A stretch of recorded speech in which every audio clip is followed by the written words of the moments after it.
Assalamualaikum, salam literasi. Butuh buku pada kesempatan kali ini. Saya tidak membahas satu buku, hanya lintasan buku ini kayaknya sih pernah saya bahas ya, saya lupa ya. Paulo Freire, Pendidikan Kaum Tertindas ya. Tidak membahas isi buku secara utuh. Saya hanya menukil satu pendapat Paulo Freire di buku ini tentang pendidikan itu adalah proses humanisasi, proses memanusiakan. Jadi Freire mengkritisi pendidikan yang seolah-olah mechanical gitu. Jadi kayak guru itu mesti lebih tahu dari muridnya lalu disampaikan ke muridnya gitu. Jadi nggak begitu. Ini ada proses dialog antara guru dan murid gitu. Menarik, buku ini menarik sekali sebenarnya. Tapi saya justru ingat buku itu karena pas ngaji gitu, ini di Al-Quran itu ada di surat Al-Baqarah ayat yang ke-21 itu disampaikan, A'udzubillahi minasyaitonirrajim, ya ayyuhan nasu ubudu rabbakumul ladzi khalaqakum walladzina min qablikum la'allakum tattaqun. Wahai manusia gitu ya. Wahai manusia, beribadahlah atau beribadahlah kepada Tuhanmu yang menciptakanmu dan menciptakan orang-orang sebelum kamu agar kamu bertakwa. Saya memilah ya, mengambil beberapa poin. Yang pertama nas, ya ayuhan nas. Jadi ini bicara tentang manusia. Al-Quran ya, Allah berfirman dalam Al-Quran dalam ayat ini, wahai manusia gitu. Berarti ini kan bicara kita manusia. Ini humanisasi tadi. Jadi ternyata cara pandang Al-Quran ketika setelah itu dilanjutkan u'budu rabbakum, beribadah kepada Tuhanmu, itu yang dipanggilnya adalah manusianya, sisi kemanusiaannya. Sehingga manusia dengan segala hal yang mengitarinya itulah yang dipanggil Tuhan untuk beribadah gitu. Yang ada di dalam tubuh kita itu apa? Macam-macam ya. Misalnya kayak tadi itu kalau di Paulo Freire ini kan mengkritisi kenapa sekolah itu seolah-olah hanya kayak menyiapkan mesin ekonomi gitu kan. Seorang belajar, nanti kalau lulus belajar dapat ijazah bisa kerja, hanya begitu kan. Sebenarnya kan padahal dia belajar itu sudah untuk dirinya sebagai manusia gitu. Ya. Nanti akhirnya kalau mau ditarik ke ayat ini, beribadah pun demikian, harus ma'rifatul insan dulu, memahami nilai-nilai kemanusiaan kita dulu untuk sampai mengerti mengapa harus beribadah. Nah, ibadah ini sendiri kan luas sekali ya. Budu ibadah. Ibadah itu pengertian kalau di dalam terminologi Islam itu dikenal ibadah itu dua, mahdhoh wa ghairu mahdhoh. Ibadah yang langsung dan ibadah yang tidak langsung. Ibadah langsung itu adalah ritual ibadah yang dituntunkan, misalnya sholat, puasa, ya, dan haji, zakat, sedekah gitu. Itu ibadah mahdhoh, langsung.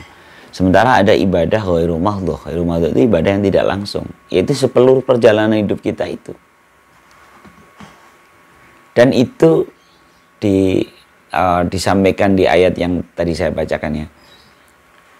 Kamu menyembahlah Tuhanmu ya, alladzi khalaqakum, yang menciptakanmu, walladzina min qablikum, dan orang-orang sebelummu.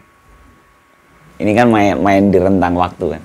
Jadi kamu sembah Tuhanmu itu ya Tuhanmu dan Tuhan-Tuhan yang dulu juga yang menciptakanmu dan menciptakan umat-umat sebelumnya gitu. Kita harus utuh memandang sejarah manusia. Karena itu saya termasuk yang menikmati dengan segala kontroversinya ya. Karena ada beberapa teman yang berjarak dengan buku-bukunya Yuval Noah Harari misalnya, karena dia orang Yahudi dan pemikirannya gitu. Tapi kenyataannya di buku Sapien itu benar-benar menceritakan perjalanan panjang manusia sampai dengan menemukan revolusi kognisinya, revolusi pertanian, ya mulai dari pemburu pengumpul menjadi petani gitu. Saya pikir itu hal-hal yang perlu kita baca dengan dasar yang tadi itu. Kenapa disampaikan walladzina min qablikum. Jadi yang orang-orang yang sebelummu juga. Ya kan? Berarti kan kita harus baca sejarah dong gitu, atas sejarah kemanusiaan itu. Dan di ujungnya la'alakum tattaqun, agar kita menjadi orang-orang yang bertakwa. Nah, takwa ini seru banget, takwa ini. Kalau teman-teman kalau di ilmu tafsir itu kan, atau secara hermeneutika ya. Hermeneutika dalam Islam itu kan ketika menafsirkan atau ya, menerjemahkan atau memahami satu ayat itu, yang pertama itu dengan ayat yang lain gitu.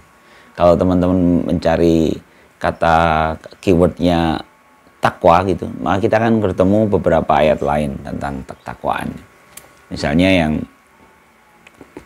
alladzina yadhkurunallaha qiyaman wa qu'udan, itu kan. Jadi orang-orang yang takwa itu orang-orang yang selalu menzikir di saat dia duduk, tidur, itu selalu mengingat Allah, selalu tidur. Dan dia berpikir atas penciptaannya. Jadi takwa itu panjang. Atau takwa itu ada yang tidak menahan marah, atau bersedekah di saat sulit, saat sempit maupun saat lapang. Itu cuma ciri-ciri bertakwa. Jadi di ujung ayat ini kan tentang bertakwa, dan bertakwa itu ternyata luas sekali. Dan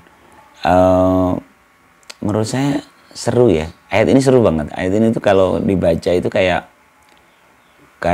apa ya? Timelinenya panjang gitu. Timelinenya panjang. Kan panggilan kepada manusia untuk beribadah kepada Tuhan yang menciptakanmu dan orang dan sebelummu sampai dengan takwa. Jadi kan memanjang gitu. Nanti karena ketika kita bicara takwa itu, kita bicara hal-hal yang dilakukan oleh orang-orang yang bertakwa. Itu adalah hal-hal yang terkait dengan masa depan. Buktinya mana? Boleh nanti buka di surat Al-Hasyr ya, yang ya ayyuhalladzina amanu ya ayyuhalladzina amanu taqullaha haqqa tuqatih wal tanzur nafsum ma qaddamat liqad. Kalau di surat Al-Hasyr itu orang-orang yang beriman bertakwalah dan lihatlah apa yang lalu untuk yang akan datang. Untuk yang what.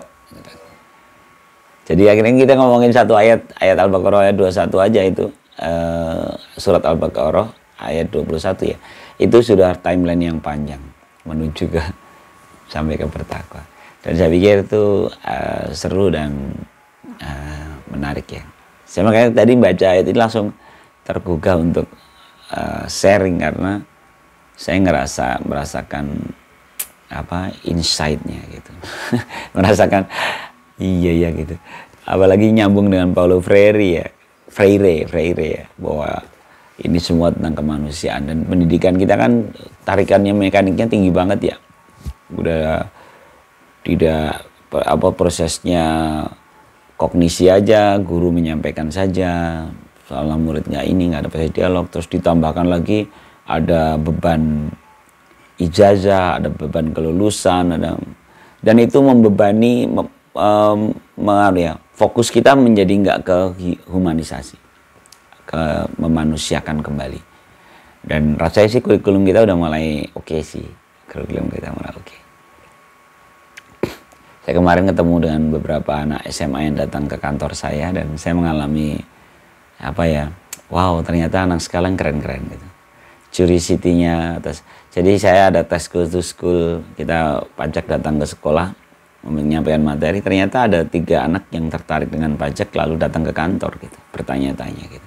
Padahal ya bukan jurusan pajak juga, dia ikut lomba olimpiade yang diadakan Kementerian Keuangan. Saya pikir itu wow, untuk ukuran ya, di tengah libur mereka semangat pengen tahu, nanya-nanya, dan keingin tahuannya itu keren. Saya pikir itu buah dari memerdekakan ya, kurikulumnya semakin longgarkan ya. Karena kreativitas itu kayaknya berbanding terbalik ya dengan terlalu banyaknya aturan ya. Terlalu banyak aturan. Maksudnya aturan perlu, tapi kalau terlalu ya tadi kurikulum terus apa dan sebagainya. Mohon maaf, saya nggak terlalu paham dunia, tapi mungkin ya saya menduganya gitu. Jangan-jangan karena terlalu dikekang justru malah kita nggak lepas, nggak muncul percikan-percikan kreasi di anak didik kita. Kalau sekarang kayaknya mulai seru. Semoga berlanjut. Oke, demikian ya. Terima kasih. Salam literasi. Assalamualaikum warahmatullahi wabarakatuh.